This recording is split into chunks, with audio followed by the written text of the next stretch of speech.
Hello दोस्तों, कैसे हैं आप सब। एक बार फिर से आप सभी का स्वागत है अपनी इस परिवार यूट्यूब चैनल मैग्नेट पॉइंट पर। तो आइए आज हम लोग बात करने वाले हैं बहुत ही बेहतरीन टॉपिक के बारे में। जैसा कि आप लोगों को पता होगा कि हम लोग पिछले लेक्चर में एक चैप्टर स्टार्ट किए थे। पिछले लेक्चरों में हम लोग एक चैप्टर स्टार्ट किए थे जिसका नाम था फोटोसिंथेसिस इन हायर प्लांट, जो कि प्लांट फिजियोलॉजी यानी क्लास 11th का क्या है, एक चैप्टर है। ठीक है, जो प्लांट फिजियोलॉजी यूनिट का एक चैप्टर है जिसको हम लोग क्या बोलते हैं, फोटोसिंथेसिस इन हायर प्लांट। इस चैप्टर को जब हम लोगों ने शुरू किया था तो स्टार्टिंग में हम लोगों ने बहुत सारी चीजें पढ़ी। जैसे हम लोगों ने लाइट रिएक्शन के बारे में देखा, डार्क रिएक्शन के बारे में देखा, लाइट रिएक्शन क्या होता है, डार्क रिएक्शन क्या होता है, कैसे कैसे फोटोसिंथेसिस होती है। मैंने आप लोगों को एकदम जीरो लेवल से क्या किया था, स्टार्ट किया था इस चैप्टर को। ठीक है, और मैंने बहुत ही बेहतरीन तरीके से स्टेप वाइज मैंने एक एक चीज को आप लोगों को क्या किया, समझाया। लाइट रिएक्शन भी बहुत अच्छे से मैंने समझाया, डार्क रिएक्शन भी बहुत अच्छे से समझाया। जो लोग इस चैनल पर नए हो तो लाइट रिएक्शन और डार्क रिएक्शन का लेक्चर देखना ना भूलें, क्योंकि देखिए हम लोग जो आज बात करने वाले हैं तो वो उन दोनों के बीच में कैसे रिलेशनशिप होता है, कैसे कैसे एक दूसरे पर डिपेंडेंट होते हैं, उन्हीं के बारे में हम लोग बात करने वाले हैं। ठीक है, तो कहीं ना कहीं जब आप लोगों को लाइट रिएक्शन और डार्क रिएक्शन के बारे में भी डिटेल पता होगा तब आप लोगों को ये लेक्चर बहुत अच्छे से और डिटेल में समझ में आएगा। ठीक है, तो मैं आप लोगों का उन लेक्चर की लिंक डिस्क्रिप्शन बॉक्स में दे दूंगा, तो आप लोग उन लेक्चरों को जाकर के डिस्क्रिप्शन में ही उन लेक्चरों को जरूर देख लीजिएगा जो लोग इस चैनल पर नए हो। ठीक है, तो आइए हम लोग अपने टॉपिक पे वापस आते हैं। हम लोग जो आज बात करेंगे तो हम लोग देखेंगे कि लाइट रिएक्शन पे डार्क रिएक्शन कैसे डिपेंडेंट होता है। हम लोग बात करेंगे किसकी, इंटर डिपेंडेंस की बात करेंगे। तो चलिए ठीक है, मेरे पीछे आप लोग बोर्ड में देख रहे होंगे, यहाँ पे मैंने एक हेडिंग लिखी हुई है। क्या लिखा है, interdependence of light reaction and dark reaction. ठीक है, तो इससे पहले मैं देख लेता हूं आप लोगों को क्लियर विजुअलाइज हो रहा है प्रॉपर तरीके से, वॉइस वगैरह सब ठीक है ना, किसी भी प्रकार की कोई समस्या। ठीक है, ठीक है, आप लोगों को बहुत अच्छे से बेहतरीन तरीके से दिख रहा है, किसी भी प्रकार की कोई समस्या नहीं है। ठीक है, तो चलिए ठीक है, हम लोग टॉपिक शुरू करते हैं अपना। मैंने आप लोगों को सबसे पहले मैं आप लोगों को बता दूं, मैंने आप लोगों को पिछले लेक्चर में भी बताया हुआ है फिलहाल, लेकिन मैं फिर भी बता देता हूं। हम लोग बात कर रहे हैं किसकी, फोटोसिंथेसिस की। किसकी बात कर रहे हैं भैया, फोटोसिंथेसिस की बात कर रहे हैं। अगर हम लोग फोटोसिंथेसिस की बात कर रहे हैं तो ऑब्वियसली फोटोसिंथेसिस किसमें होती है, प्लांट में होती है। प्लांट में होती है तो हम लोग क्या करेंगे कि एक प्लांट की लीफ ले लेंगे फोटोसिंथेसिस का प्रोसेस समझने के लिए एकदम जीरो लेवल से। ठीक है, हम लोगों ने क्या किया, एक प्लांट की लीफ ले ली। प्लांट के लीफ का जब हम लोगों ने सेक्शन कट करके देखा तो वहां पे क्या होती है, बहुत सारी मीजोफिल सेल्स अवेलेबल होती है। ठीक है, प्रेजेंट होती हैं। अब हम लोग क्या करेंगे, उन्हीं मीजोफिल सेल्स को हम लोगों ने कहा कि एक प्लांट की लीफ ले ली, ठीक है, ये लीफ है। फिर हम लोगों ने लीफ के अंदर देखा तो क्या पाई जाती है, बहुत सारी मीजोफिल सेल्स पाई जाती हैं। लेकिन हम लोग क्या करेंगे, एक मीजोफिल सेल्स ले लेंगे। ठीक है, तो हम लोगों ने यहाँ पे क्या ले लिया, एक मीजोफिल सेल। ये स्ट्रक्चर जो दिख रहा है ब्लैक कलर वाला, ये क्या है, एक मीजोफिल सेल है। आप लोगों को पता होगा कि अगर ये सेल है तो इसमें बहुत सारे ऑर्गेनल्स भी होंगे, न्यूक्लियस होगा, और आप लोगों का मतलब अगर मैं बता दूं तो माइट्रोकांडिया होगा, क्लोरोप्लास्ट होगा, डिफरेंट टाइप के क्या होंगे, ऑर्गेनल्स होंगे। लेकिन हम लोग बात करने जा रहे हैं फोटोसिंथेसिस की, लाइट रिएक्शन यानी डार्क रिएक्शन की। तो फोटोसिंथेसिस का प्रोसेस होता कहां है, ये होता है क्लोरोप्लास्ट में। और आप लोगों को पता होगा क्लोरोप्लास्ट और माइट्रोकांडिया ये ऐसे ऑर्गेनल्स होते हैं जिनके पास अपना खुद का क्या होता है, डीएनए होता है। ठीक है, और ये फंक्शनल बहुत ज्यादा क्या होते हैं, एक्टिव भी होते हैं। तो हम लोग बात कर रहे हैं फोटोसिंथेसिस की, तो हम लोग बात करेंगे किसकी, क्लोरोप्लास्ट की बात करेंगे। और क्लोरोप्लास्ट एक क्या होता है, डबल मेम्ब्रेनस ऑर्गेनल होता है। हालांकि ये बात मैंने आप लोगों को पिछले लेक्चर में बताई हुई है। ठीक है, तो क्लोरोप्लास्ट क्या होता है, डबल मेम्ब्रेनस ऑर्गेनल्स होता है। तो ये जो मैंने स्ट्रक्चर बना रखा है, किसका बना रखा है, क्लोरोप्लास्ट का। अब हम लोग क्या करेंगे, एक तो क्लोरोप्लास्ट का स्ट्रक्चर हम लोग क्या करेंगे, बड़ा सा यहाँ पे क्या कर लेंगे, ड्रॉ कर लेंगे। ये जो स्ट्रक्चर दिख रहा होगा आप लोगों को इस बोर्ड में, ये किसका स्ट्रक्चर बना भैया, ये स्ट्रक्चर बना है क्लोरोप्लास्ट का। किसका बना हुआ है, क्लोरोप्लास्ट का बना हुआ है। और मैंने अभी अभी आप लोगों को बताया कि क्लोरोप्लास्ट क्या होता है, डबल मेम्ब्रेनस ऑर्गेनल होता है। तो जो आउटर वाली मेम्ब्रेन होती है, जो आउटर बाहर वाली जो मेम्ब्रेन होती है उसको हम लोग क्या बोलते हैं, आउटर मेम्ब्रेन बोलते हैं। और जो अंदर वाली मेम्ब्रेन होती है उसको हम लोग क्या बोलते हैं भैया, इनर मेम्ब्रेन बोलते हैं। और ये दोनों मिलाकर के यही क्या होती है, क्लोरोप्लास्ट की दोनों क्या होती है, मेम्ब्रेन होती है। ये बात आप लोगों को मैंने बता दी। लेकिन अब हम लोग बात करने वाले हैं किसके अंदर, क्लोरोप्लास्ट के अंदर जो डार्क रिएक्शन होता है और जो लाइट रिएक्शन होता है उसी के बारे में हम लोग बात करने वाले हैं। क्योंकि आप लोगों को ऊपर हेडिंग दिख रही होगी क्या, हेडिंग जो है आप लोगों को यहाँ पे जो दिख रही है, देखिए क्या लिखा है, interdependence of light reaction and dark reaction. कैसे कैसे लाइट रिएक्शन पे डार्क रिएक्शन डिपेंडेंट होता है, डार्क रिएक्शन कैसे लाइट रिएक्शन पे डिपेंडेंट होता है, इन्हीं सब के बारे में, इन्हीं रिलेशनशिप के बारे में हम लोग क्या करेंगे, यहाँ पे बात करेंगे। उसी को हम लोग क्या बोलते हैं, इंटरडिपेंडेंस बोलते हैं। तो अब मैंने आप लोगों को पिछले लेक्चर में बताया हुआ है कि लाइट रिएक्शन का प्रोसेस कहां पे होता है, डार्क रिएक्शन का प्रोसेस कहां पे होता है। आप लोगों को पता होगा, मैं यहाँ पे बता दूं आप लोगों को कि जो लाइट रिएक्शन होता है, यहाँ पे मैं नीचे लिख देता हूं, जो फोटोसिंथेसिस होता है, फोटो सिंथेसिस होता है, ये फोटोसिंथेसिस 2 स्टेप प्रोसेस है। कितने स्टेप प्रोसेस है ये 2 स्टेप प्रोसेस है।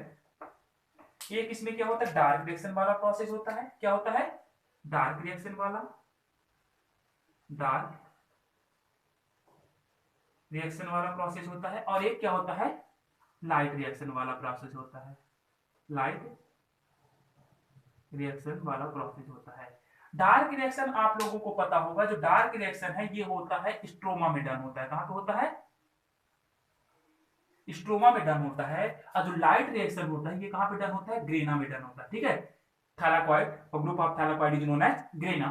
ठीक है, ग्रेनम में लिख दे रहा हूं। ठीक है, तो कहां पे डन होता है, ये ग्रेनम में डन होता है। तो ये बात हम लोगों ने स्ट्रोमा और ग्रेनम क्या होते हैं, थैलाकॉइड क्या होते हैं, इन्हीं के बारे में हम लोग क्या करेंगे, यहाँ पे देखेंगे। और कैसे कैसे क्या होते हैं, ये इंटरडिपेंडेंट होते हैं, इन्हीं के बारे में हम लोग क्या करने वाले हैं, यहाँ पे बात करने वाले हैं। ठीक है, तो हम लोग अब क्या करेंगे कि यहाँ पे हम लोग देखेंगे कि यहाँ पे होता क्या है भैया, कि ये जो मैंने बना रखा है यहाँ पे, आप लोगों को पता होगा कि ये क्लोरोप्लास्ट का स्ट्रक्चर है।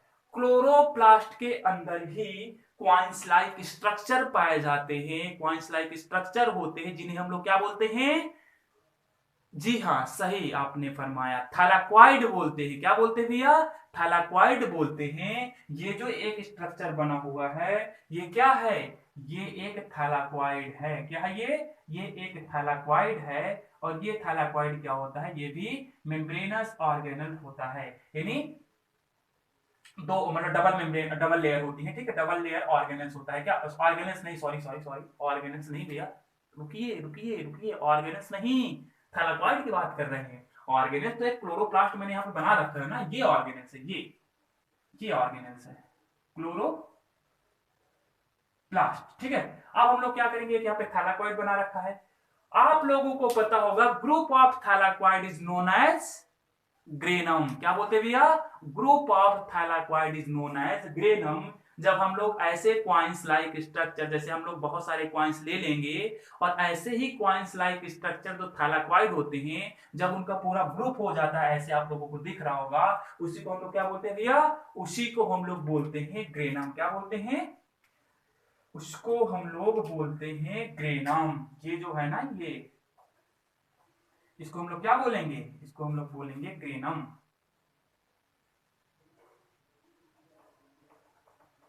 क्या बोलेंगे, ये इसको हम लोग बोलते हैं group of thylakoid is known as granum. अब ये ग्रेनम है, इसको हम लोग क्या बोलते हैं, ये ग्रेनम हो गया। और ये जो खाली स्पेस यहाँ पे पड़ा हुआ है, इसको हम लोग क्या बोलते हैं भैया, स्ट्रोमा बोलते हैं। क्या बोलते हैं, यहाँ पे मैं लिख देता हूं, स्ट्रोमा बोलते हैं। जैसा कि मैंने आप लोगों को बताया था कि लाइट रिएक्शन का प्रोसेस ग्रेनम में होता है और डार्क रिएक्शन का प्रोसेस कहां पे होता है, स्ट्रोमा में होता है। अब यहाँ पे क्या होगा भैया, कि फोटोलिसिस ऑफ वाटर होगी, और साथ ही साथ ये जो थैलाकॉइड है, ये जो थैलाकॉइड है, ये मैंने बताया था कि बाइलेयर होता है। क्या होता है ये बाइलेयर होता है, दो लेयर इसमें पाई जाती है। अब ये बाइलेयर फास्फो, इसी को हम लोग बोलते थे ना लिपिड बाइलेयर। ये जो मेम्ब्रेन होती थी, इसको हम लोग क्या बोलते थे, लिपिड, लिपिड बाई लेयर, यही तो बोलते थे ना। और यहीं पे क्या होता था, मैंने आप लोगों को बताया था कि क्लोरोफिल पाया जाता था। क्लोरोफिल नामक का पिगमेंट होता है जो क्या करता है, डिफरेंट टाइप के पिगमेंट यहीं पे पाए जाते हैं जो क्या करते हैं, डिफरेंट वेवलेंथ की लाइट को एब्जॉर्ब करने का काम करते हैं। क्या करते हैं भैया, डिफरेंट वेवलेंथ की लाइट को एब्जॉर्ब करते हैं। जैसे ही सनलाइट पड़ती है तो मैंने आप लोगों को बताया था कि 7 कलर की लाइट को एब्जॉर्ब करते हैं, जिसको हम लोग बोलते थे क्या, विबग्योर। क्या बोलते थे भैया, विबग्योर कलर की लाइट को एब्जॉर्ब करते हैं। तो मैंने आप लोगों को पिछले लेक्चर में बताया हुआ है विबग्योर वगैरह के बारे में, मैंने एक्सपेरिमेंट में भी बताया था। स्टार्टिंग में मैंने आप लोगों को लेक्चर देखिएगा, आप लोगों को पता चल जाएगा क्या होता है विबग्योर, कितने नैनोमीटर की लाइट को प्लांट क्या करते हैं, एब्जॉर्ब करते हैं। ये हालांकि मैं सब बारी सब जो है विद डिटेल बहुत अच्छे से मैंने बताया हुआ, ठीक है। तो आप लोग पिछले लेक्चर जो है, जो लोग नए हो तो वो लोग जरूर देख लेंगे, ठीक है।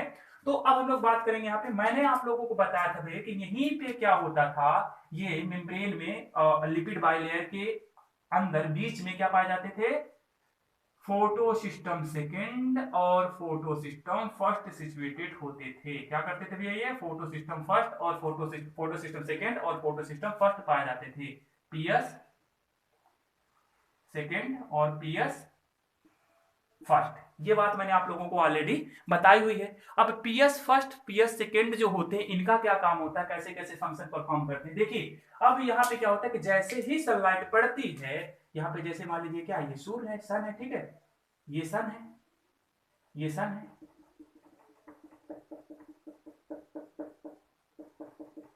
ये सन है। जैसे ही सनलाइट यहाँ पे पड़ेगी तो ये क्या करेंगे, जो फोटो सिस्टम है ये यहाँ पे क्या करेंगे, जैसे ही क्लोरोप्लास्ट क्या करेगा, लाइट को ऑब्जर्व करके जैसे ही सनलाइट पड़ेगी तो यहाँ पे भैया क्या होगा, जो क्लोरोफिल ए होता है, मैंने आप लोगों को लाइट रिएक्शन बहुत अच्छे से समझाया हुआ है, लाइट रिएक्शन वाला लेक्चर आप लोग जरूर देख लीजिएगा, ठीक है। तो यहाँ पे क्लोरोफिल ए का इलेक्ट्रॉन क्या कर जाता है, जंप कर जाता है। कहां पे क्या कर जाता है भैया, जंप कर जाता है, और ये पहुंच जाता है किसके पास, प्राइमरी इलेक्ट्रॉन एक्सेप्टर के पास। क्या कहां पे पहुंच जाता है, प्राइमरी इलेक्ट्रॉन एक्सेप्टर के पास पहुंच जाता है।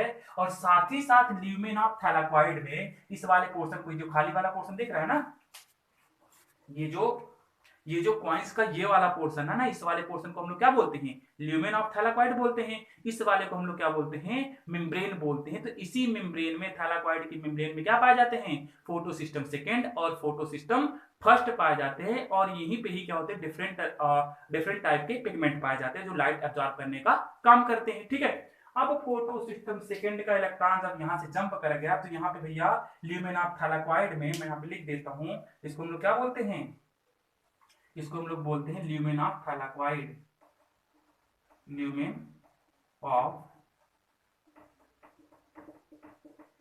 थैलाक्वाइड बोलते हैं। अब यहाँ पे क्या होता है कि यहीं पे भैया ल्यूमेन ऑफ थैलाक्वाइड में क्या होगा, फोटोलिसिस होगी। क्या होगी भैया, फोटोलिसिस होगी। H2O टूटेगा किसमें, H2O टूटेगा, 2H2O का ब्रेकडाउन हम लोग करवाएंगे, 4 electron plus 4H plus plus O2, O2 यहां से निकलेगी। इसी को हम लोग क्या बोलते हैं भैया, फोटोलिसिस बोलते हैं। क्या बोलते हैं, फोटोलिसिस बोलते हैं। इस प्रोसेस को हम लोग क्या बोलते हैं, फोटोलिसिस बोलते हैं, ठीक है। फोटोलिसिस बोलते हैं। और ये कहां पे होता है, ल्यूमेन ऑफ थैलाक्वाइड में फोटोलिसिस होती है, जो कि मैंने आप लोगों को लाइट रिएक्शन वाले लेक्चर में बहुत अच्छे से बताया हुआ है। ये जो फोटोलिसिस होती है तो इसलिए होती है क्योंकि यहाँ पे ल्यूमेन ऑफ थैलाक्वाइड में H प्लस आयन का कंसंट्रेशन हमें बढ़ाना है, और मेम्ब्रेन की मतलब यहाँ पे स्टोमा का H प्लस आयन का कंसंट्रेशन क्या करना है, डिक्रीज कराना है, ताकि एटीपी का फॉर्मेशन हो सके, ठीक है। अब यहाँ पे क्या होगा कि ये तो हमारा प्रोसेस हो गया। अब ये क्या करेगा, फोटोलिसिस वाले इलेक्ट्रॉन, जब यहाँ पे इलेक्ट्रॉनों की कमी हो जाएगी तो ये इलेक्ट्रॉनों को क्या कर लेगा, फोटोलिसिस वाले इलेक्ट्रॉनों को यूज कर लेगा। और ये जो प्राइमरी इलेक्ट्रॉन एक्सेप्टर ने इलेक्ट्रॉनों को एक्सेप्ट किया था, ये प्लास्टोसाइलिन और प्लास्टोक्यूनिन प्लास्टोकाइनिन से होते हुए कहाँ पे, साइटोक्रोम B6F के पास, फिर साइटोक्रोम B6 से होते हुए कहाँ पे पहुंचेगा, प्लास्टोसाइनिन के पास, और प्लास्टोसाइनिन फाइनली ट्रांसफर कर देगा किसको, फोटो सिस्टम फर्स्ट के क्लोरोफिल ए को।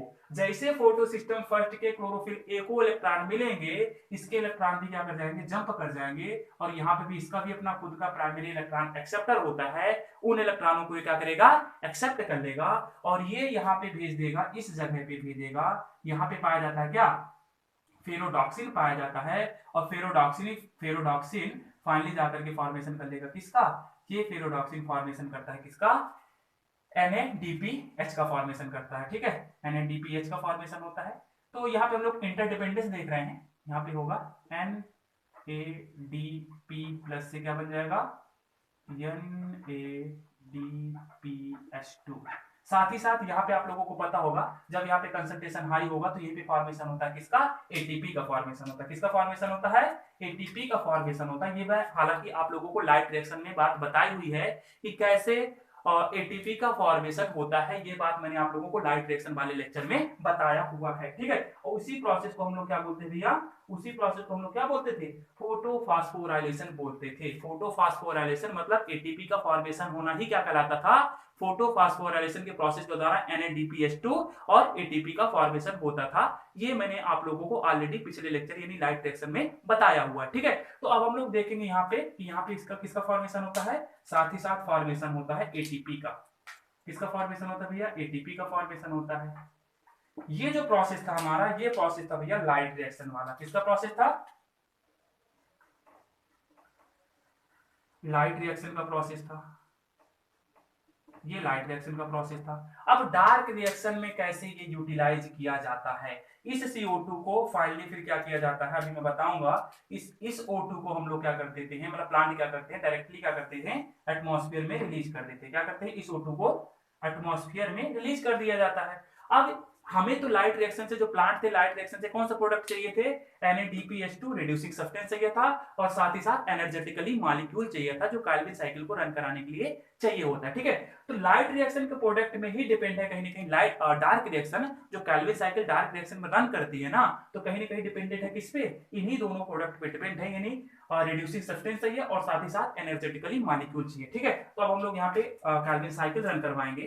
कैल्विन साइकिल आप लोगों को पता होगा स्ट्रोमा में ऑलरेडी क्या प्रेजेंट होता है, RuBp प्रेजेंट होता है। क्या प्रेजेंट होता है भैया, RuBp प्रेजेंट होता है। RuBp क्या करता है, ये अनस्टेबल कीटो एसिड का फॉर्मेशन करता है, अनस्टेबल कीटो एसिड का फॉर्मेशन करता है, और in the presence of Rubisco enzyme, कौन सी एंजाइम की मदद से,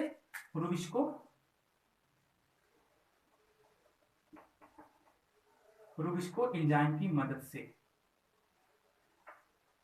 एंजाइम की मदद से, रुबिस्को एंजाइम की मदद से ये किसका फॉर्मेशन करता है, और साथ ही साथ इसको चाहिए होता है क्या, CO2 जो एटमॉस्फेयर से बाहर से लेता है, क्या CO2, इस CO2 को लेता है। हालांकि माइक्रोकार्डियल CO2 भी होता है और क्या होता है, एटमॉस्फेरिक CO2 भी होता है। ये जो होता है ये क्या होता है, सिंगल कार्बन कंपाउंड है, ये सिर्फ सिंगल कार्बन है, और ये क्या होता है, 5 कार्बन कंपाउंड होता है। कितने कार्बन कंपाउंड होता है, 5 कार्बन कंपाउंड होता है। और फाइनली कीटो एसिड कितने कार्बन कंपाउंड हो जाएगा, 6 कार्बन कंपाउंड होगा, ठीक है। फिर ये आगे चल के फॉर्मेशन करता है किसका, ये आगे चल के फॉर्मेशन करेगा, एक मिनट, ये आगे चल के फॉर्मेशन करता है 3 फास्फोग्लिसरिक एसिड का, जो कि मैंने आप लोगों को बताया था ये 3 कार्बन के 2 मॉलिक्यूल में क्या हो जाता है, टूट जाता है। 3 कार्बन के 2 मॉलिक्यूल में टूट जाता है कौन, अनस्टेबल कीटो एसिड, जिसे हम लोग क्या बोलते हैं, 3 फास्फोग्लिसरिक एसिड बोलते हैं। यही क्या करता था, ये 6 कार्बन का कंपाउंड था, 1 2 3 4 5 6। अब क्या होगा कि यहीं पे ये क्या करता था, यहां पे इसको रिड्यूस करने के लिए रिड्यूसिंग सब्सटेंस की जरूरत होती थी, जिसको हम लोग क्या बोलते थे, ये 3 फास्फोग्लिसरॉल्डिहाइड का फॉर्मेशन करेगा। और ये प्रोसेस जो था, इस प्रोसेस को हम लोग बोलते थे भैया क्या, कार्बोक्सिलेशन, और इस प्रोसेस को हम लोग बोलते थे क्या, रिडक्शन। और यहाँ पे जो प्रोसेस होगा उसको हम लोग क्या बोलेंगे, रीजनरेशन, ठीक है। अब यहाँ पे ये प्रोसेस हमारा क्या था, रीजनरेशन का था। यहीं पे यहाँ पे जो रिडक्शन वाला प्रोसेस हो रहा था, इसको हम लोग क्या बोलेंगे, कार्बोक्सिलेशन, कार्बोक्सिलेशन, कार्बोक्सिलेशन, इसको हम लोग बोलेंगे रिडक्शन, रिडक्शन, इसको हम लोग बोलेंगे रीजनरेशन,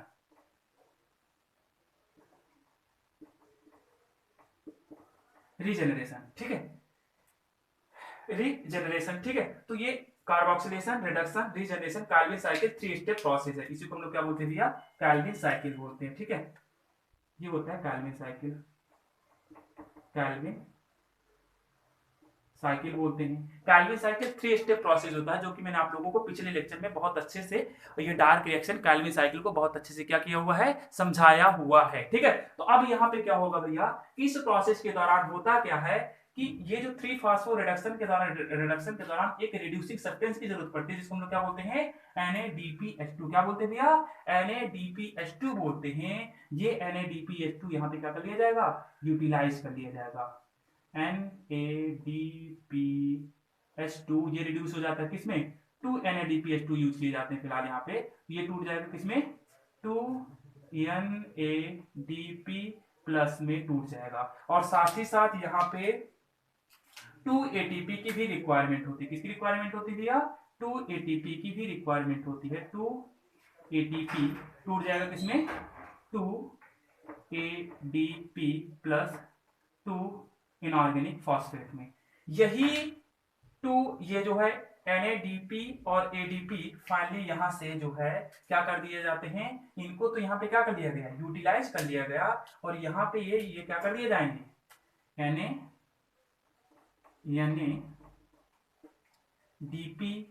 प्लस और ADP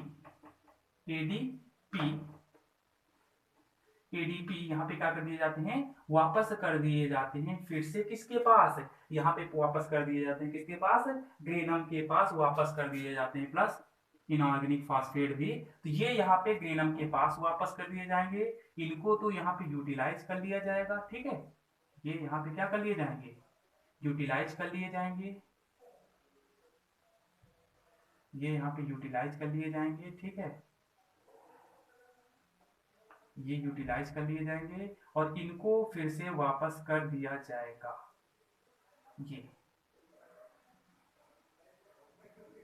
ये फिर से वापस कर दिए जाएंगे। ये यहाँ पे क्या हो जाएंगे, ऐसे इनको वापस कर दिया जाएगा, ये ऐसे वापस कर दिए जाएंगे। तो ये वापस कर दिए जाते हैं और ये क्या कर लिए जाते हैं, यूटिलाइज कर लिए जाते हैं कैल्विन साइकिल के दौरान। इसी को हम लोग क्या बोलते हैं, इंटरडिपेंडेंस बोलते हैं। क्या बोलते हैं भैया, इंटरडिपेंडेंस बोलते हैं।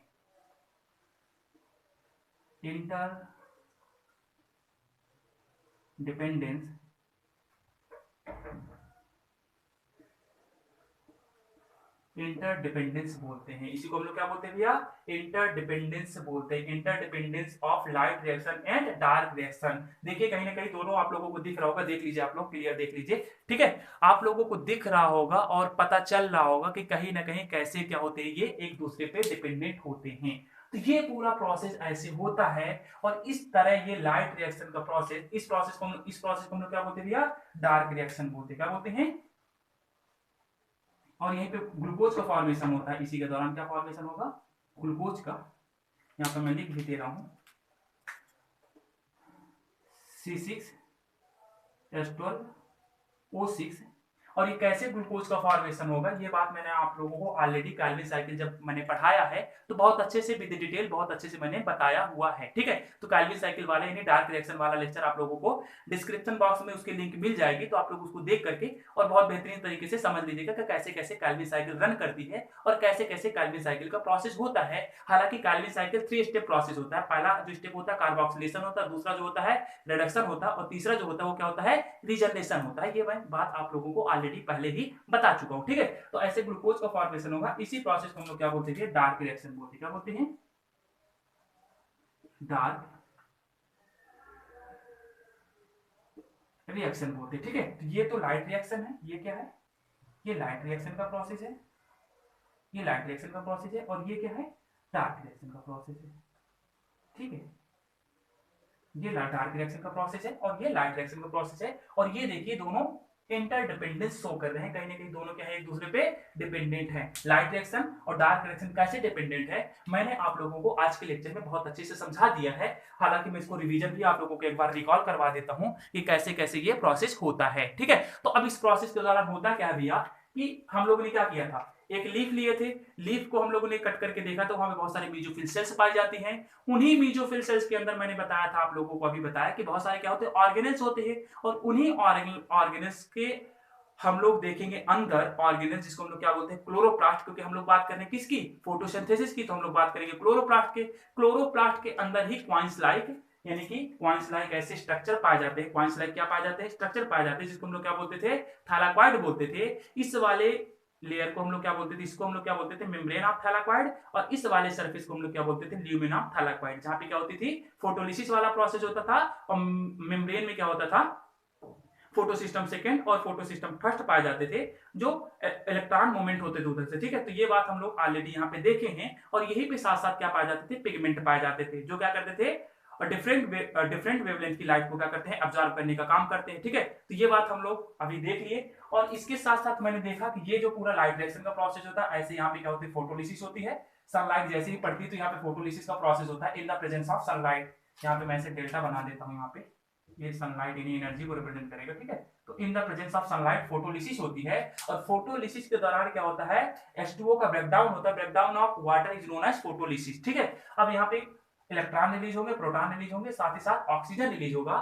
प्रोटॉन का कंसंट्रेशन हमें बढ़ाना था ल्यूमेन ऑफ थैलाक्वाइड में, क्योंकि हमें फॉर्मेशन कराना था किसका, एटीपी का, और हमें यहाँ पे स्ट्रोमा का कंसंट्रेशन डिक्रीज कराना था। ये हालांकि मैंने आप लोगों को लाइट रिएक्शन में बात बताई हुई है, आप लोग लाइट रिएक्शन में अच्छे से समझ लीजिएगा कि कैसे जो है NADPH2 का फॉर्मेशन होता है और कैसे कैसे एटीपी का फॉर्मेशन होता है। हम लोग यहाँ पे हालांकि आज जो बात कर रहे हैं, हम लोग बात कर रहे हैं इंटरडिपेंडेंस की, कैसे कैसे डार्क रिएक्शन लाइट रिएक्शन पे क्या होता है, डिपेंड होता है, ठीक है। तो ये बात हम लोगों ने यहाँ पे देखी। अब ये फोटोलिसिस के दौरान यहाँ पे NADPH2 का फॉर्मेशन होता है, और साथ ही साथ फोटोफॉस्फोराइलेशन का जो प्रोसेस होता है, वहां पे क्या होता है, एटीपी का फॉर्मेशन होता है और NADPH2 का फॉर्मेशन होता है। इसी प्रोसेस के दौरान ये जो यही इसी को हम लोग क्या बोलते हैं, इस प्रोसेस को हम लोग क्या बोलते हैं, लाइट रिएक्शन बोलते हैं। सिंगल को हम लोग एक जो क्वांट्स लाइक स्ट्रक्चर उसको हम लोग थैलाक्वाइड बोलते हैं, और group of thylakoid is known as granum बोलते हैं। और मैंने आप लोगों को बताया था, ये प्रोसेस बता दिया, NADPH2 का फॉर्मेशन हो गया और एटीपी का फॉर्मेशन हो गया। अब ये लाइट रिएक्शन के प्रोडक्ट हैं, अब लाइट रिएक्शन का तो काम हो गया, अब ये प्रोडक्ट फाइनली जाकर के यूज किए जाते हैं कहां पे, डार्क रिएक्शन में, यानी कि स्ट्रोमा में। डार्क रिएक्शन के प्रोसेस में एक कैल्विन साइकिल रन करती है, जहां पे ग्लूकोज का फॉर्मेशन होता है, और कैल्विन साइकिल 3 स्टेप प्रोसेस है। पहले वाले को हम लोग क्या बोलते हैं, कार्बोक्सिलेशन, यानी RUBP से 3 फास्फोग्लिसरॉल्डिहाइड। अभी यहाँ पे साथ ही साथ यहाँ पे हमें H2O की जरूरत पड़ गई है,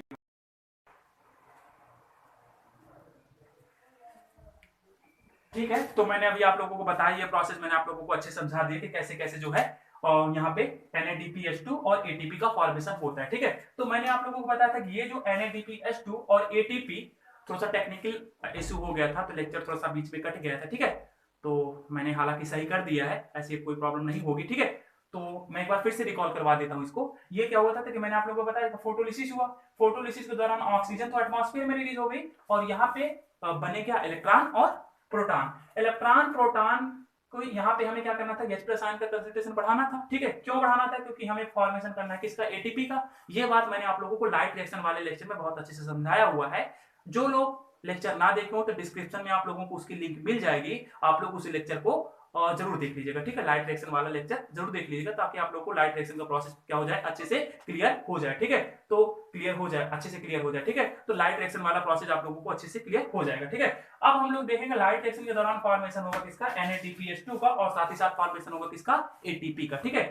अब ये NADPH2 और एटीपी ये तो प्रोडक्ट है लाइट रिएक्शन के, जो लाइट रिएक्शन के दौरान बनेंगे, ठीक है, फोटोफॉस्फोराइलेशन के प्रोसेस के दौरान बनेंगे। अब ये एटीपी और NADPH2 को यूज किया जाएगा कहां पे, डार्क रिएक्शन में, और डार्क रिएक्शन में एक साइकिल रन करती है, जिसको हम लोग ये बोलते हैं क्या, कैल्विन साइकिल। और कैल्विन साइकिल क्या होता है, 3 स्टेप प्रोसेस होता है।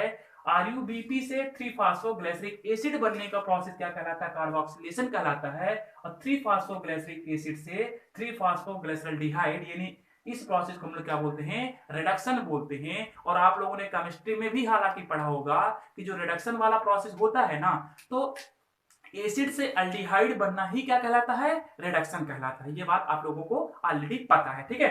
तो 3 फास्फोग्लिसरिक एसिड से 3 फास्फोग्लिसरॉल्डिहाइड बन जाता है, और यहाँ पे फॉर्मेशन हो जाएगा किसका, जब ये साइकिल 6 टाइम क्या करती है, रन करती है। 6 टाइम क्यों रन करती है, क्यों 6 टाइम इस साइकिल को, कैल्विन साइकिल को रन करना पड़ता है, ये बात आप लोगों को डार्क रिएक्शन वाले लेक्चर में यानी कैल्विन साइकिल में पता चल जाएगी कि क्यों ये कैल्विन साइकिल 6 टाइम रन करती है, ठीक है।